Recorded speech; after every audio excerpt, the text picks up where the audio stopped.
अश्वमेधशतक्रतौ कोटिकन्या महादानम् एकबिल्वं शिवार्पणम्।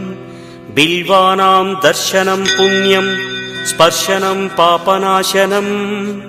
अघोरपापसंहारम् एकबिल्वं शिवार्पणम्।